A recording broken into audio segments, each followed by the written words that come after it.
चलो दुष्यंत के साथ जैसी बनी, विपक्ष में रह के हमने खूब दबके काम करवाए कि कांग्रेस का राज आने पे होना क्या है कि गाड़ी भर भर के ब्याज पैसे खा के कांग्रेस के दल्ले घूमेंगे, वो दल्लों की सरकार होनी है और कुछ नहीं होनी, और एक एरिया विशेष की सरकार चलनी है, बाबू बेटा पार्टी, और कुछ चलना नहीं है। पाकिस्तान के लड़कों ने पूरी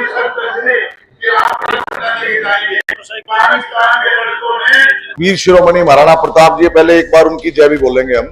वीर शिरोमणि महाराणा प्रताप जी की जय। हमारे दादा जो बाबा जी है मंगलगिरी जी की, तो उनका आशीर्वाद लेके मैं अपनी बात कहता हूं। बाकी सारी बातें तो हमारे सीनियर नेता ने आपको बताई हैं और संत साहब ने भी बताई थी। ऐसा है, जो राजपूत समाज है वो सिर्फ एक सिंपल वोटर नहीं है, शुरू से ही ऐतिहासिक दृष्टि से देश को चलाने वालों में से रहे हैं। वो देश की चिंता करते हैं शुरू से ही, चाहे वो कोई भी शासन रहा, आगे बढ़ के वो टक्कर लेते हैं, आगे बढ़ के वो देश को किस तरफ मोड़ना है, गति देनी है, दिशा देनी है, उसका निर्वाह भी करते हैं और उसको दशा भी प्रदान करते हैं कि इस तरीके से चलना है, उस तरीके से चलना है।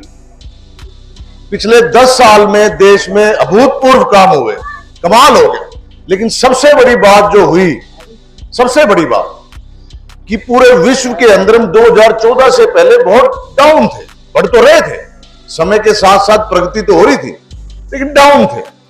जो पहले सोने की चिड़िया भारत था, या उसके बाद हमारे बहुत सालों तक कोई शासन होते रहे, कभी किसी का शासन आया, कम से कम 1500 साल तो हम गुलाम ही रह लिए, किसी भी कारण से रहे, तो बहुत डाउन चलते आ रहे थे। 2014 के बाद, जैसा अमरपाल जी ने भी बताया, अभूतपूर्व परिवर्तन हुआ। कमाल की बात तो यह, देश की सारी ताकतें, वर्ल्ड की सारी ताकतें, सबकी सब ये समझ गई पूरे वर्ल्ड की कि भारत तो भाई वाकई में विश्व गुरु है, पहले वाला रुतबा दोबारा से हासिल हुआ है कि नहीं हुआ। इस वक्त हमारा देश नरेंद्र मोदी जी के नेतृत्व में पूरे वर्ल्ड में पताका फहरा रहा है। छोटी बात नहीं है, बहुत बड़ी बात है। आप ये बताओ, इस पूरे वर्ल्ड में जो हमारी शक्ति है, चाहे वो सैन्य शक्ति है, चाहे वो कूटनीतिक शक्ति है, जैसे अमरपाल जी ने बताया 2 दिन तो युद्ध ही रुकवा दिया। कितनी बड़ी बात है युद्ध रुकवाना, कि हमारे आदमी आएंगे भाई तुम दोनों युद्ध रोक दो। आपस में गली में हो रहा हो तो आदमी वही लड़ाई रुकवा सकता है जिसमें दम हो, लड़ाई थोड़ा ना रुकती है। और उसके बाद लड़ाई को छोड़ो, जो इंटरनेशनल कोर्ट ऑफ जस्टिस है, जैसे अपने यहां पे सुप्रीम कोर्ट होता है, हाई कोर्ट होता है, सबसे ऊपर हमारे पूरे देश में सुप्रीम कोर्ट है।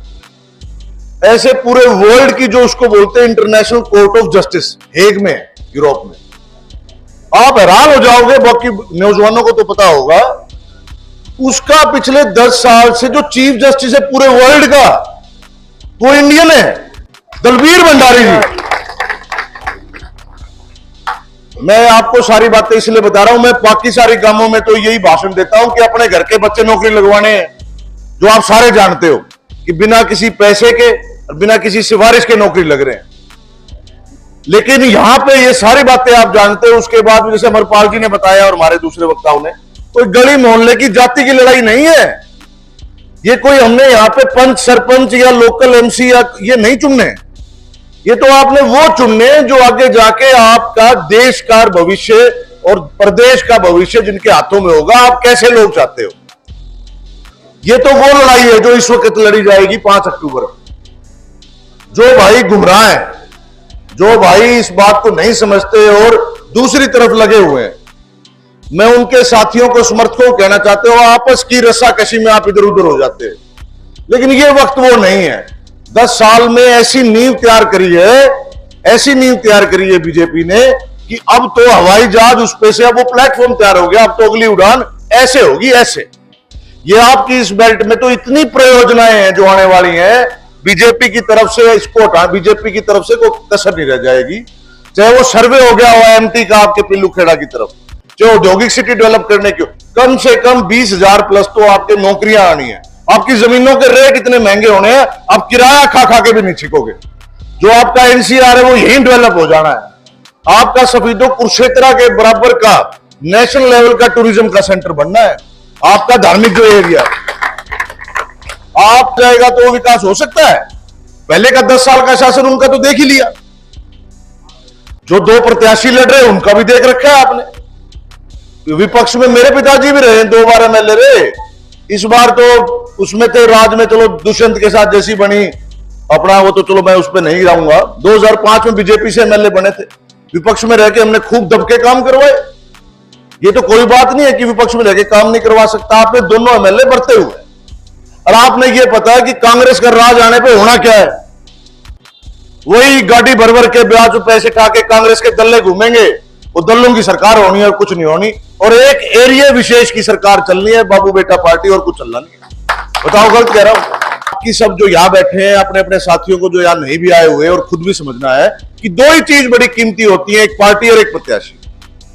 पार्टी बहुत अच्छी बीजेपी, 36 जाति को साथ रखने वाली, तो उसने नौकरियों में ट्रांसफर में इस बीजेपी के 10 साल के राज में उन लोगों के भी काम हुए जिन्होंने बीजेपी को वोट नहीं दी कभी, जो खट्टर साहब का नाम भी ठीक तरीके से नहीं बोलते थे, हुए नहीं हुए, बहुत दुनिया के हुए। बीजेपी ने एक आंख से सबको देखा है, पूरे हरियाणा को। जिसको मेरिट में बच्चा आ गया पास, उसको नौकरी लगा दी। किसी का भी जाति में भेदभाव नहीं, एरिया में भेदभाव नहीं।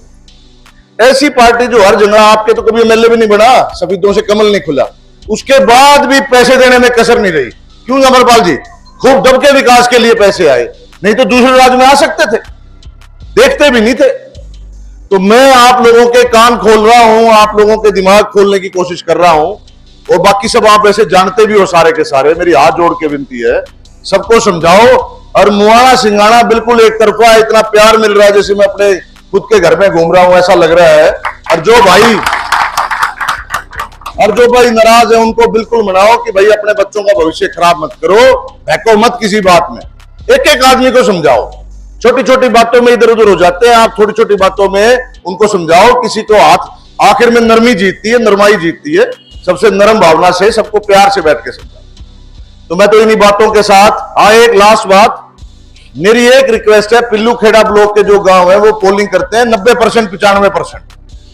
वो हमारी बेल्ट जो पिछला हल्का है, नारनौंद हल्का, उस तरीके के गांव है, 90% पोलिंग होती है। पिछली बार यहां लोकसभा में सिर्फ 61% पोलिंग। क्यों नहीं पोलिंग कर रहे? घर में बैठे क्यों पड़े हो? वो जो 30% हो रहे हैं वो लोग कहां है? चाहे वो बाहर हैं तो बाहर से बुलाओ। कई लोग ऐसे, गर्मी बहुत है, घाम लिकट रहा है, मैं वोट डालने नहीं जाऊंगा। 5 साल घाम में लिकड़ा रहेगा, 5 साल और कुछ नहीं। अगर आदमी ये सोच रहा हूं, हाँ मेरे एसी चल रहा है और बढ़िया रोटी मिल रही है, सोच रहा हुक्के का जुगाड़ है, मन तो वोट देने की जरूरत भी क्या है? 5 साल आपको नहीं तो आपके भाई को जरूरत पड़ेगी, आपके रिश्तेदार को जरूरत पड़ेगी। ऐसा गुंडा राज आएगा, यहां से सफेदों तक पहुंचने में सोचोगे हो आगे खड़े होंगे रे, लूट लेंगे। आपके सफेदों में मंडी में जब मैं शुरू से आया, ये है कि फिरौती बहुत मांगते हैं, हफ्ते बंद रखे हैं। बहुत दुनिया के जो पैसे वाले हो बेचारे दब्बू दब्बू बैठे हुए हैं कि भाई नहीं बोलते नहीं जी, हफ्ता देना पड़ता है, मंथली देनी पड़ती है ना ये बात? बिल्कुल है। ये तो तब है जब उनका राज नहीं था और कांग्रेस का एमएलए था, बस सिर्फ इसी वक्त में उनका संरक्षण प्राप्त था एमएलए का। उनका राज आ गया तो क्या होगा? एक बार ठंडे दिमाग से सोच के देखो, बहू बेटी कहां जाएंगी। और मैं आपको बिल्कुल जिम्मेवारी से कहता हूं, 44 साल मेरी उम्र है, मैं भी हाईकोर्ट में वकील हूं, एडिशनल एजीपी हूं। 8 तारीख को आप जीतने के बाद किसी की मां ने दूध नहीं प्या रखा, कोई किसी की तरफ लखा भी ले, कोई गुंडागर्दी वाला था। सारे के सारे बीजेपी के अपने कार्यकर्ता और हमारे नेता इतने मजबूत है, वैसे भी आप दबने वाले नहीं। और पुलिस का संरक्षण और बाकी चीजें, एक ना कोई गलत काम कराएंगे और ना किसी को करने देंगे। तो मैं इन्हीं बातों के साथ आपसे विदा लेता हूं। कोई मेरे मुंह से गलत बात निकल गई हो जोश में तो उसके लिए माफी। जय दादा खेड़ा की।